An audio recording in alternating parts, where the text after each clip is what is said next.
एक राज्य में एक पंडित जी रहते थे जो भिक्षा मांग करके अपनी आजीविका चलाते थे।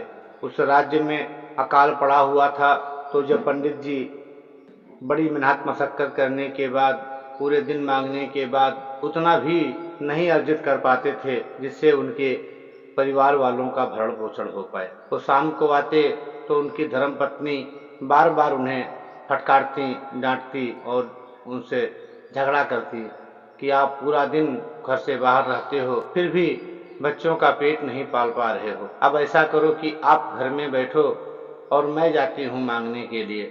मैं किसी के घर में काम करके, मजदूरी करके बच्चों का पेट तो कम से कम पाल पाऊँ, आप तो वो भी नहीं कर पा रहे हो। पंडित जी अपनी धर्मपत्नी के बार बार ताने सुन करके एकदम परेशान हो गए। एक दिन वो सुबह सुबह ही उठे और चले गए नदी की तरफ, और उन्होंने सोचा कि इस रोज के झंझट से, रोज के चिकचिक से, रोज के झगड़े से तो प्राण त्याग देना ही अच्छा है। और वो नदी में प्राण त्यागने के उद्देश्य से डुबकी लगाने लगे। और जैसे ही वो नदी में डुबकी लगाना चाहे, सामने से गंगा जी प्रकट हुई और उन्होंने कहा कि ब्राह्मण देवता, आप क्यों आत्महत्या कर रहे हो? तो ब्राह्मण देवता ने कहा कि देवी, आपको तो सब मालूम है। तो देवी ने कहा कि हाँ, मुझे सब मालूम है, और इसीलिए मैं कह रही हूँ कि अब आप आत्महत्या मत करो।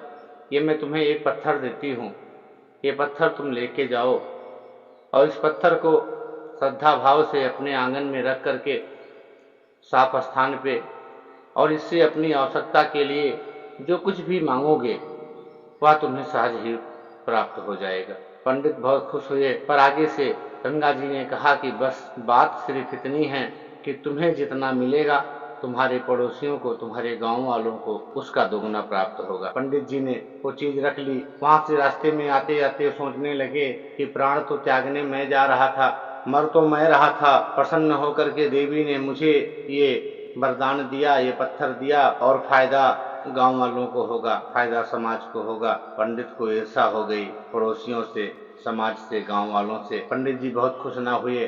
शाम को वो घर आए और उस दिन तो उनकी पत्नी और भी डांटने लगी क्योंकि वो कुछ ना लेके आए थे। तो पंडित जी ने कहा कि अपनी पूरी बात बताई कि आज मैं तुम्हारे रोज के झगड़े से तंग आकर के गंगा जी में प्राण त्यागने गया था। फिर गंगा जी ने मुझे प्राण त्यागने के लिए मना कर दिया और ये पत्थर दिया, और इससे कहा कि इससे तुम अपने आंगन में साफ स्थान पे रख करके जो कुछ भी मांगोगी वह तुम्हें प्राप्त होगा। बस शर्त यह है कि तुम्हारे पड़ोसियों को, तुम्हारे गांव वालों को उसका दुगना प्राप्त हो जाएगा। इसलिए तुम इस चीज को ऐसे ही संभाल के रख दो, कदाचित इसका कभी इस्तेमाल मत करना। उनकी धर्मपत्नी ने उनकी बात को माना, रख दिया। रात में बच्चे सब भूखे सोए।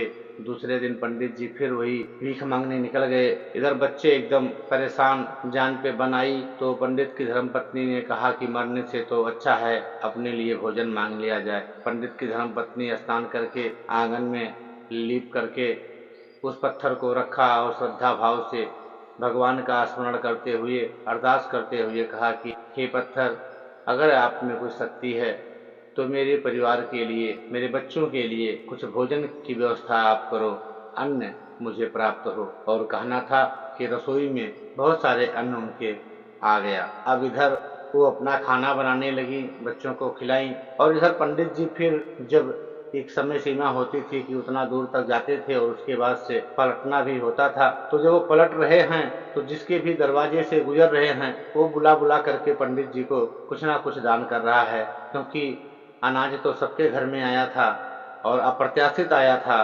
तो लोग खुश थे कि आज प्रभु ने दिया है तो कुछ दान भी किया जाए। तो पंडित जी शाम को घर पे लौटे तो पूरा लदे फने लौटे। उनके पास इतना ज्यादा सामान था कि वो लेके चल नहीं पा रहे थे। पंडित जी ने सोचा कि जरूर कुछ ना कुछ माजरा है, कुछ नहीं कुछ तो बात है, जो कल तक मुझे एक दाना भी नहीं देते थे, आज भर भर के टोकरी, भर भर के थाली हमें दे रहे हैं अनाज। हो ना हो कुछ बात जरूर है। जब वो घर पे पहुंचे तो देखा बच्चे भी सब मस्त खाना खा रहे थे। तो उन्होंने अपनी धर्मपत्नी से पूछा कि ये सब कहाँ से आया। तो धर्मपत्नी ने बड़े सहज भाव से कहा कि महाराज, आपने जो पत्थर लाया था, जब बच्चे एकदम जिद करने लगे तो उनकी भूख को ना देख पाई मैं, और मैंने वो पत्थर से प्रार्थना की, याचना की, और उसी का ये परिणाम है कि इतना सारा हमें अन्न मिल गया है। भले ही पड़ोसियों को दूना मिला, मुझे पड़ोसियों से क्या लेना, अच्छा है उनका ज़्यादा हो, मुझे मेरी ज़रूरत का सामान तो मिल गया। पंडित कुछ ना बोले, लेकिन रात में पंडित सो ना पाए, क्योंकि पंडित के मन में जलन थी, ईर्ष्या थी, द्वेष था, नफरत था लोगों के प्रति, समाज के प्रति, पड़ोसियों के प्रति। रात में पंडित जी को नींद नहीं आ रही थी। अभी ब्रह्म मुहूर्त भी नहीं हुआ था। 3 बजे पंडित जी उठे, सुबह के भोर में स्नान किए, उस पत्थर को उठा के लेके आए, आंगन में रखा, और उसके बाद भगवान से प्रार्थना करके उन्होंने कहा कि अगर ये पत्थर सत्य का है तो मेरे आंगन में एक कुआं हो जाए, मेरी पत्नी की एक आंख टूट जाए, मेरी पत्नी का एक हाथ टूट जाए, मेरी पत्नी का एक पैर टूट जाए। पत्थर तो सत्य का था। उनके आंगन में एक कुआं हुआ तो औरों के आंगन में 2-2 कुएं हो गए। कईयों के तो घर भी धराशायी हो गए। इनकी पत्नी की एक आंख फूटी तो पूरे गांव की जितनी भी पत्नियां थी सबकी दोनों आंखें फूट गई। इनके एक हाथ टूटे तो दोनों अपाहिज हो गए, और फिर अपाहिज अवस्था में आंख से दिखाई न पड़े, हाथ काम न करे, पाँव ना काम करे, ऐसी अवस्था में, और घर में 2-2 कुआं हो, पूरा गांव का गांव, पूरा पड़ोसी सब तबाह हो गए। इनकी धर्मपत्नी भी उस कुएं में गिरी और उनकी भी प्राण पखेरु उड़ गए। फिर पूरे गांव में, पूरे समाज में अकेला एक पंडित बचे, और इस अवस्था को देख करके फिर वो भी व्यथित हो गए। वो बोले कि इससे अच्छा तो वही था, और उस गलानी में वो भी उसी कुएं में कूद करके अपनी जान दे दिए। तो इस कहानी से यही शिक्षा मिलती है कि हमें ईर्ष्या नहीं करनी चाहिए, हमें लालच नहीं करनी चाहिए, हमें नफरत नहीं करनी चाहिए। भगवान ने जितना दिया है, जो कुछ दिया है, उसी में सब्र करके, शुक्र करके, भगवान का शुक्रगुजार होकर के अपने जीवन को जीना चाहिए। नमस्कार दोस्तों।